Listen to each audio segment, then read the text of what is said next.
Inoue has ducked Akhmadaliev. I mean, he's going to vacate his belt now rather than fight. That'd be 3 times. You're talking about a pound-for-pound fighter. That's not a pound-for-pound resume. Eddie Hearn stirs the pot by calling for Naoya Inoue's removal from the pound-for-pound rankings, sparking debate over his standing in boxing. Bob Arum recently shared his thoughts on Naoya Inoue's legendary status, claiming that Inoue is even better than multi-division champion Manny Pacquiao. Having been involved in promoting boxing for nearly 60 years, Bob emphasized that he's never seen a fighter with as much skill and power as Inoue. This insight sheds light on just how highly Bob regards the Japanese boxer. Inoue is not only pound for pound the best in the world, Inoue is the best fighter I've ever seen. Ever seen, no matter what weight category or anything.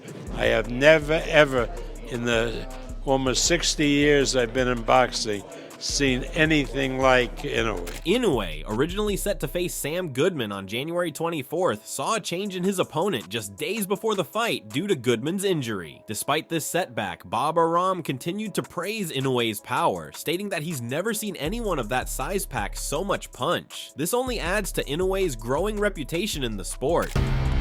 I've never seen anybody that size with that kind of power. He's very, very unique. Took Canary apart.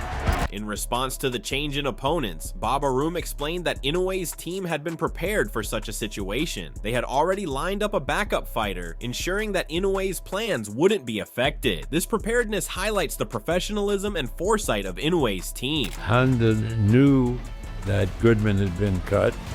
There's always a possibility he gets cut again. So he had a guy in reserve. The situation also reminds us of an unexpected encounter between Sam Goodman and Inoue. While attending a fight in Japan, Goodman moved closer to the ring, catching Inoue's attention. That unplanned moment was crucial, as it marked the beginning of their mutual recognition, leading to their future showdown. This connection, though spontaneous, ultimately set the stage for the anticipated fight between the two. I'm different, and I'm going to show why I'm different when I get the chance to face him. Well, you did say to me, you go, I'm going over to Japan, I'm going to Tokyo, the Inoue fight, I'm going to be in there. Next minute I'm watching, you pop up on, he's called you up. That was completely unplanned for anyone playing at home. Run me through it. Look, we started in about row 9 and we ended up in row 1. So, yeah, it was off the cuff. We had, we were calling it the golden ticket, it was like Willy and the Wonka factory. But so we had these passes that kind of got us at it anywhere, and we just got closer and closer and closer to the ring.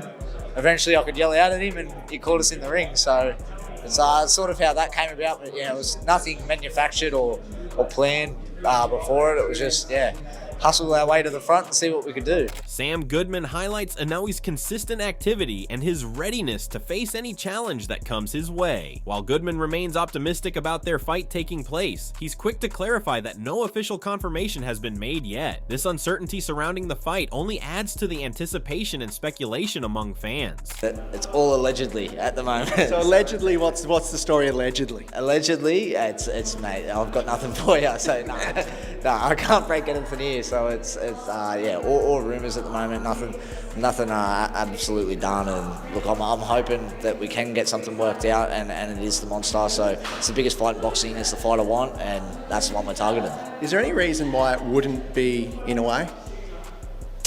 Unless he doesn't want to fight, like that's the only way. And I don't see that from him. I think he's taken on every challenge there is in boxing. He's staying active as well. So look, I think we're gonna get a deal sorted and get a deal done. And look, it's all looking positive, but there's nothing official I can really say at the moment. Meanwhile, Jason Maloney weighs in on Goodman's upcoming bout with Inoue, offering his support for the Aussie fighter. While Maloney is hopeful for a strong showing from Goodman, he acknowledges the immense challenge Inoue presents. Inoue's continued dominance in the 122-pound division makes him a formidable opponent, and Maloney's realistic view on the fight only underscores how tough it will be for Goodman to overcome such a champion.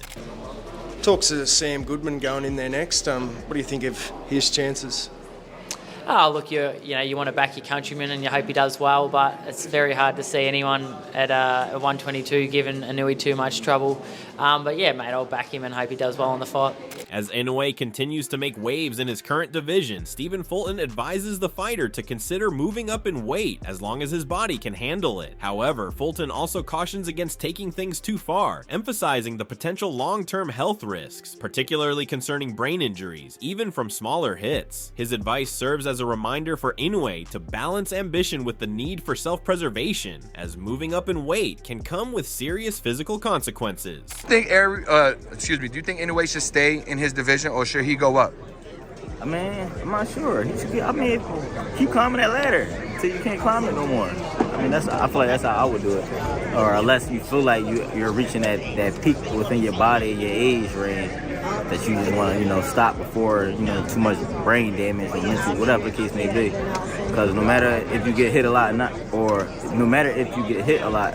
not, that still takes a toll on your body and your brain. So. Paulie Malignaggi says fighters like Inoue, who take on tough opponents, deserve more recognition. He believes Inoue deserves a top pound-for-pound ranking for his courage, unlike Hollywood-style fighters who avoid risks. Malignaggi suggests splitting boxing into two categories, one for real competitors like Inoue, and another for those just protecting their records, making sure true fighters get the credit they deserve. When we talk about Eastern fighters, at least we talk about them fighting each other, and they're gonna fight each other.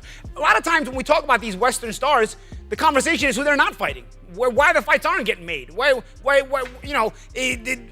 we talk about the possibilities and then we end up having to complain about, well, why is it not happening? Who's to blame? All this other stuff. You ever notice the Eastern guys, we always talk about the fight is gonna happen, and the fight does happen. The next time we do a ranking show on a pound for pound list, I'm gonna make my Hollywood pound for pound list and I'm gonna make the real fighters pound for pound list. Because a lot of times boxing fans get confused and intermix the two together. And then the fighters fighting everybody don't get enough credit because the fighters fighting everybody are gonna knock each other off, take losses, and then not wind up on the pound for pound list. Either we get rid of pound for pound lists or we have to have a category A and a B. Paulie Malignaggi points out that Eastern fighters are always ready for tough challenges. He says, "I've never heard an Eastern fighter try to weasel out of a fight by asking, how many tickets does this guy sell?" He's confident the Naoya Inoue fight will happen, adding, "The fight's gonna happen. We know the fight's going to happen." Even though the talks might seem too much, he thinks it's all worth it, telling fans to let it marinate and build as the fighters show their heart. Chris Algieri says Naoya Inoue has the potential to be a global boxing star. He points out Inoue's draw in Japan, saying he could fill up the Tokyo Dome, and if marketed right, they could fill arenas worldwide. They could fill Dodger Stadium, and if it's a trilogy, maybe even the O2 Arena in England. Algieri thinks with the right promotion, Inoue could be a big pay-per-view star. He believes Inoue's appeal goes beyond borders, making him a key figure in boxing's global market. Eddie Hearn says Inoue might be avoiding a fight with Akhmadaliev. He points out that Inoue's recent opponents aren't high level, which makes people question his pound-for-pound ranking. Naoya Inoue has ducked Akhmadaliev. I mean, he's going to vacate his belt now rather than fight.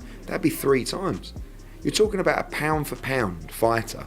Who's he fought this year? TJ Dehenny and that geezer he's just boxed last night. Hearn critiques Inoue's recent opponents, stating they don't meet the standards expected for a pound-for-pound fighter. He suggests that Inoue's resume should be questioned based on these matchups. That's not a pound-for-pound resume. He should be dropping down the pound-for-pound list. And no one seems to ever question it. It's like, oh, well, it's Inoue. So what? And before that, if you actually look at his resume, he boxed Stephen Fulton, don't get me wrong, good fighter, didn't look great in his last fight, did he? Got dropped, scraped a win. Lewis Neary, who's like, not really, and he dropped him, right? Tapales, okay, he I think got the wrong decision against Akhmadaliev on a bad night, so, but, I don't know, and by the way, he's brilliant. Eddie highlights that fighters like Inoue are not easily accessible for media questions. He believes this lack of accessibility makes it difficult to hold them accountable for their fight choices. Hearn added, "'Tis just what you do, and everyone said, don't fight Usyk, don't fight Usyk, and he went, no, I want to be undisputed, let's fight Usyk. These guys aren't that accessible, are they? I don't think like you ask me a million questions a day. I reckon the Japanese media must be so far up as Gary, like they're like, hello, and oh, great win tonight. tonight, Luke Thomas praises Naoya Inoue, placing him among the best boxers in the world, alongside stars like Bud Crawford and Alexander Usyk. His recognition highlights Inoue's exceptional standing in the sport right now, solidifying his place in elite company. Everyone, time for technical difficulties. My name is Luke Thomas, and this is where I go over the weekends, or in this case, the past few days' best fights. All right.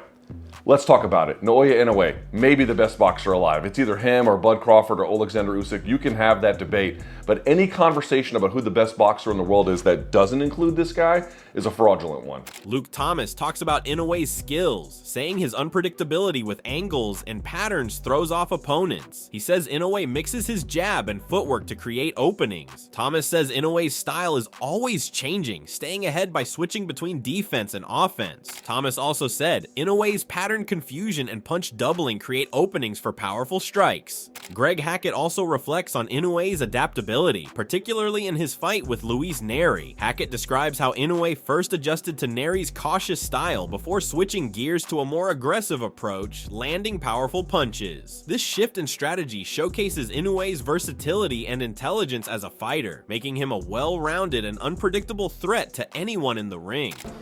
At first, I think he was looking to counter Neri. He was looking for Neri to shoot some shit at him, but Neri was like trying to watch him. He wasn't going out there just firing on him. So Inoue started early. He started firing. But I think he believed that because Neri wasn't throwing back every time, that he was going to get through one of those times and hit him with some hard shit. So if you look at that shot, when Inoue threw that uppercut, he lifted up in the air. He was high up in the air. His right hand was sitting up under his chin. And he threw that shot. He was really trying to land that shot, that left uppercut. And it came from a crazy angle. Hackett says Inoue's composure and strategy really paid off as the fight went on. By round 3, Inoue took control, using a more calculated style and landing short, sharp combos. Even though he didn't hurt Neri badly, his technique and mental adjustments helped him pull away. By rounds 5 and 6, his discipline led to another knockdown and a stoppage. Hackett also added, Inoue had to calm down, you know? He had to sharpen up, that's all it was, but it was a good fight. He looked real composed after the knockdown, took his time, didn't rush. Gervonta Davis has also recognized Naoya Inoue's exceptional skills, praising him as one of the top boxers in the world. Davis even expressed interest in facing Inoue in a catchweight bout, calling it an exciting potential matchup. His acknowledgement of Inoue's talent adds to the growing admiration for the Japanese boxer in the global boxing community. I like, what's the guy from Japan? Inoue? Yeah. Do you foresee potentially at some day you guys meeting together, maybe at a catchweight, or maybe if he keeps going up in weight? Probably. Yeah. That would be like a fun fight. However, Davis also pointed out that while a fight with Inoue would be amazing and highly technical, he believes he would have the advantage due to his size. Despite his admiration for Inoue's abilities, Davis feels he's simply too big for the Japanese fighter, which makes a potential fight between them an intriguing but challenging prospect for Inoue. Yeah, that would be a fun fight. Now that would be technical. That fight right there, like me and him. But I think I'd be too big for him. Probably, yeah. I'd be too big for him, yeah. But that fight would be like, it's like a dream fight. Yeah, facts.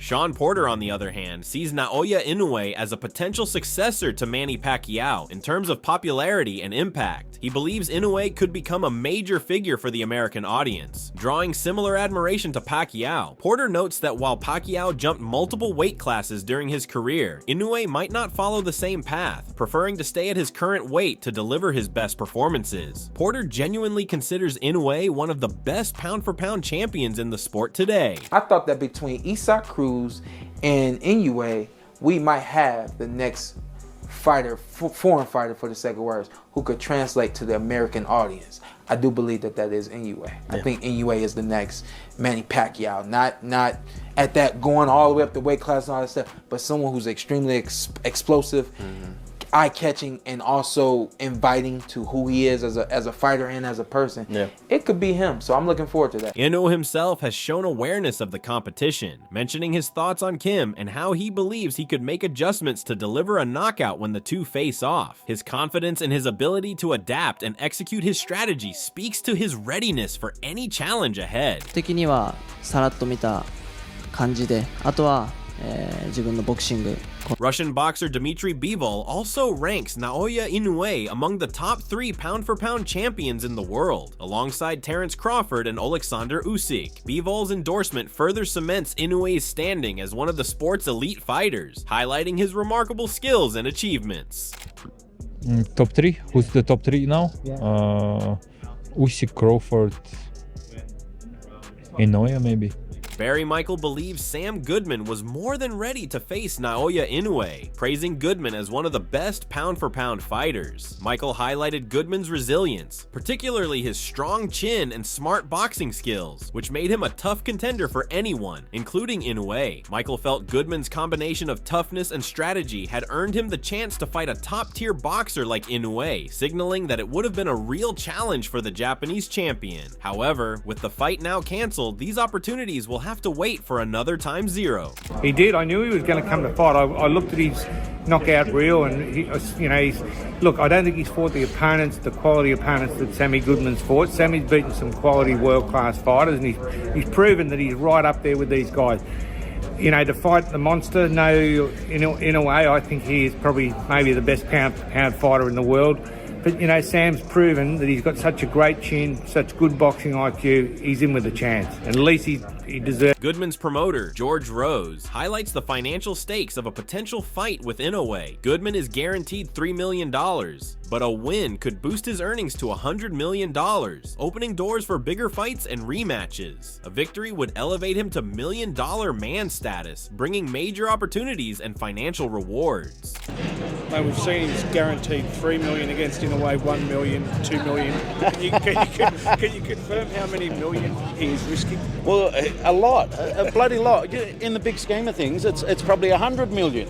Let's be honest. When he beats Inoue, he then becomes the $1 million man. He becomes the big fighter. He becomes the guy who attracts those big purses and can draw a crowd. Not to mention a rematch against Inoue if it was to happen. There's more than just the $1 million, $2 million, $3 million. There could be a hell of a lot more at risk, and it's all going on the line in this fight.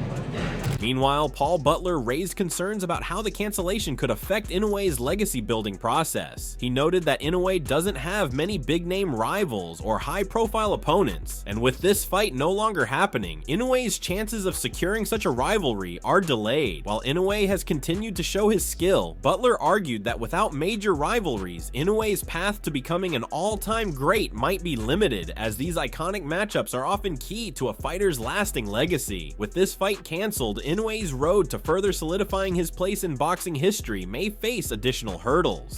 Do you think he might struggle a little bit legacy-wise because he hasn't got those dance partners, those kind of big names that he can beat to further enhance his legend? Yeah, maybe, yeah. Possibly, yeah. He's got no real big rival out there, I think that was like a nice guy versus the bad guy today, wasn't it? And it wasn't really like touted as, whoa, this is... Alright, that's it for today. If you enjoyed the video, hit that like button, subscribe, and drop a comment below. Don't forget to turn on the bell so you don't miss any new content. Catch you in the next one.